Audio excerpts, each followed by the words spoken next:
Messieurs, dames, aujourd'hui je suis à Kabara, je me dirige au Radio Kaikan, mais avant ça on va aller chez Ta Machination parce que j'aimerais vous montrer deux choses hyper intéressantes, à savoir du Sunland, le fameux tank qui est plutôt bien réalisé d'un côté et de l'autre, bombe atomique. C'est Bandai qui encule Bandai, vous allez voir ça, c'est un truc de dingue. Donc rendez-vous d'abord chez Ta Machination, on va se faire une... Ouh, qu'est-ce que t'as marqué là? Bordel de merde. Voilà, 2000 balles. 2000 balles. On est marre. Ouh, les SDBH qui baissent de prix là. Super Dragon Ball Heroes. Donc je disais oui, on se rend chez Ta Machination. On va d'abord regarder la Chogokin de Sunland. Et puis après on va se rendre au Radio Kaikan pour aller voir la Mega House de Sunland. Vous allez voir la diff, c'est quand même ouf. Bref, tu es chaud, je suis chaud et... Sunland Tank, c'est sorti le 26 avril 2024 au prix de 22 000 yens, c'est du Chogokin, donc on est sur un produit métallique globalement, avec un rendu très métallique, c'est très plaisant, je trouve que la modélisation globale est vraiment superbe, on en avait déjà parlé, par contre ce support est juste dégueulasse. Rapidement, comme vous pouvez le voir, c'est assez simpliste en termes de rendu global et de couleur, ça manque un brin de nuance, et comme vous pouvez le constater, les personnages sont tout petits et sans visage. Petite mise au point, voilà, ça manque de vie, ça manque clairement de vie. Vous avez ici le shérif, là-haut, voilà, regardez avec les articulations au niveau des jambes, c'est assez particulier.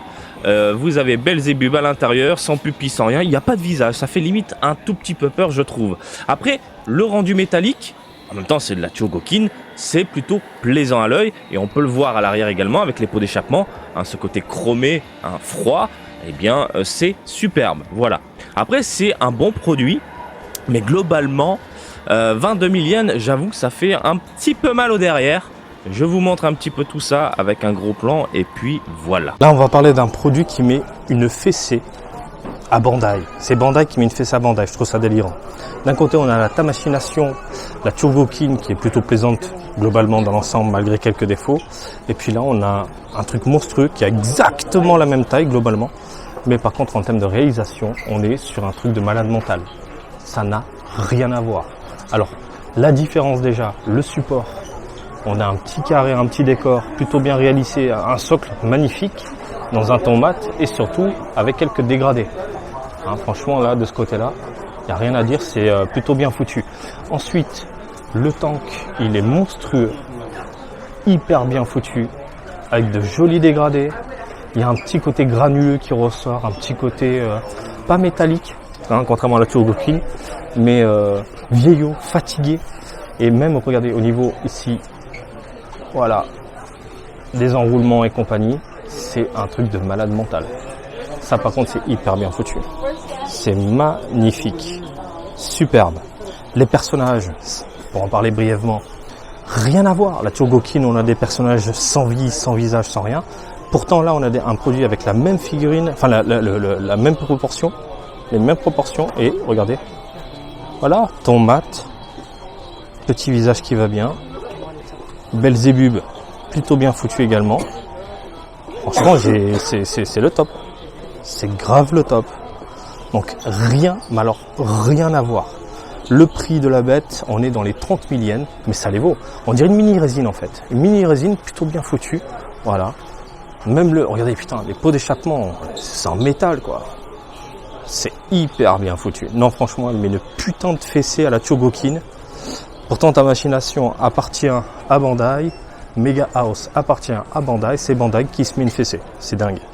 Auto-fessée. Bon voilà, une vraie bombe. Allez, on va se décortiquer de la petite bombe et non pas la donzelle qui lâche le bonbon. On va parler de Link Figma. Bordel de merde. Elle est incroyable. Je suis totalement charmé par cette figurine articulée. Et vous le savez, moi les articulations c'est vraiment pas mon délire. Je suis vraiment pas fan, hein. Ça se voit au niveau des genoux par exemple, les chevilles. Ce genre de transition hyper visible ne me plaît pas du tout, même au niveau du coude. Mais bordel, globalement, on est sur une figurine incroyable. Je trouve qu'en termes de réalisation, fidélité et compagnie, on est sur un produit, mais vraiment superbe. Je suis choqué par la qualité, c'est un truc de dingue. En même temps, c'est de la Figma. Figma, on est sur des produits finis globalement. est bien réussi. Voilà. Alors à l'arrière, j'essaie de faire une petite mise au point. Vous pouvez voir la cape, également la tresse. Franchement, le visage est tout bonnement divin. Il y a différents accessoires comme le fameux bouclier, l'épée de légende, différents visages, un support bleuté que vous pouvez ici incruster le buste pour faire comme s'il sortait tout simplement de sous terre. Les fameux roquettes et compagnie, non c'est top. C'est vraiment top. Le petit planeur qui va bien. On est dans un ton mat, les couleurs sont cool. Je suis mais vraiment charmé. Le seul problème pour moi, c'est ça. Regardez, c'est le prix. Ça sortira en février 2025. Le prix est de 17 000 yens environ. Voilà. Ensuite, on a du Ganondorf, le prototype ici, qui arrive. Et c'est monstrueux. Il est mammouthesque. Il est bœuf. Il est violent. Je suis, mais alors, totalement envoûté par la réalisation de ce Ganondorf-là. Ça fait un petit moment qu'on n'a pas eu de Ganondorf en figurine, à part des amiibo de merde. Là, on est vraiment sur un truc de malade mental. La barbichette, le visage, le regard, le buste, la musculature, les vêtements. On est sur le prototype. Hein. On est sur le prototype, il n'y a pas de date, il n'y a pas de prix. Mais je pense qu'il va dépasser les 20 000. Et au vu de la carrure, regardez ça, par rapport à Link, c'est totalement monstrueux. Je vais essayer de ne pas déranger, ils sont en train de faire des trucs de dingue. Ils sont en train de préparer un event, j'ai l'impression. Mais là, c'est hyper impressionnant. Link, je vais pas craquer. C'est un peu trop cher. Mais Ganondorf, je pense que selon le prix à surveiller, ça peut peut-être finir à la maison. Ça peut grave finir à la maison. Pour information, ils ont fait d'autres figurines. Hein. Ils en ont fait d'autres. Et vous les voyez. Il n'y a pas à tortiller du cul. C'est vraiment très beau. La Zelda, putain, derrière, incroyable. C'est juste que ça pique un petit peu au niveau tarif. Une Naruto Girls DX, magnifique, qui arrive en août 2024 au prix de 44 000 yens, 44. Mais en même temps, au vu du monstre et de la taille, c'est limite vraiment cette sensation de voir une résine, de voir une mini statuette. On a Hinata qui se déchaîne. Vous voyez ici, son visage est hyper bien réalisé. Elle est vraiment sublime. On la voit, on l'entreaperçoit au niveau de son attaque. Voilà. Le support est tout bonnement monstrueux. On dirait réellement du rocher en fait. Une espèce de rocher qui a été tout simplement modélisé, martelé pour apporter ce côté fissuré. Et c'est vraiment très beau. On a les effets qui explosent dans tous les sens. Alors, encore une fois, je suis vraiment pas fan de tous les effets, surtout dans une figurine comme ça, des effets ultra visibles. Mais franchement, la puissance et le dynamisme au niveau de sa figurine, on est sur quelque chose de malade mental. Je pense par contre qu'il faut l'exposer légèrement sur le côté, où on peut voir Hinata en train d'être propulsée comme ça, avec les petits cheveux virevoltant dans tous les sens. Regardez l'arrière. Regardez-moi ça. Magnifique. On a de jolis dégradés. Putain, le ciel, j'allais dire non, le sol, il a la forme en fait de l'attaque, et c'est hyper bien foutu. Les petits rayons qui partent dans tous les sens et tout, c'est tout bonnement divin, tout bonnement incroyable. On est sur une figurine exceptionnelle, je vous le dis. À 44 000 yens, ça fait mal au cul, mais franchement, à la maison, t'as un truc de fou. T'as vraiment un truc de fou. Voilà, en vitrine, c'est complètement dingue. Voilà, messieurs, dames. Bon, il n'y a clairement pas à tortiller du cul. Vous l'avez vu, la sainte dent de Mega House, elle est bien au-dessus de la Chogokin. Après, je pense que c'est une histoire de goût, mais je suis totalement charmé par la Mega House. Il y a encore une fois ce côté résine qui ressort, qui est très plaisant à l'œil. Il y a ce côté un peu métallique au niveau des pots d'échappement. Globalement, même le support, ça a de la gueule. Et les personnages ont un visage. Et pourtant, c'est à peu près la même taille.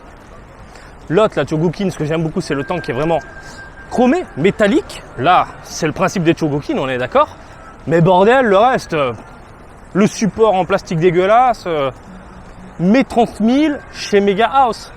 Mais 30 000 chez Bandai, et pas chez Bandai. C'est un truc de fou. Du côté de Zelda, bon sang de bonsoir, qu'est-ce que c'est que cette dinguerie, qu'est-ce que c'est. Putain, le Ganondorf, comment il est monstrueux. Alors les articulations, ça me fait chier. J'espère qu'un jour, on aura un Ganondorf, mais statique. Pourquoi pas un Ichiban Kuji, ce serait complètement dingue. Oui, hein. Possible que je craque. Ah, Ganondorf, il est tellement beau dans Tears of the Kingdom. Le fait de proposer une figurine comme ça, j'avoue, c'est très alléchant.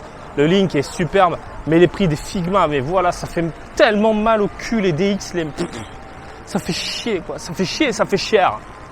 Voilà. Et la Hinata, bien sûr. Voilà, Naruto Girls, DX machin, bidule chouette on space. Pareil, hein, Mega House a franchi un cap, je trouve, en termes de réalisation globale dans ses figurines. Il n'y a rien à dire. Hein. C'est vraiment très très beau. Faut juste avoir le porte-monnaie et la place. Les deux. Porte-monnaie et place. Voilà les amis, j'espère que ça vous a plu. Et comme d'habitude, je vous invite à me suivre sur Twitter, Facebook, Twitch et TikTok. Marty Japan. Et je vous dis à très bientôt. Allez, salut, bisous, ciao ciao.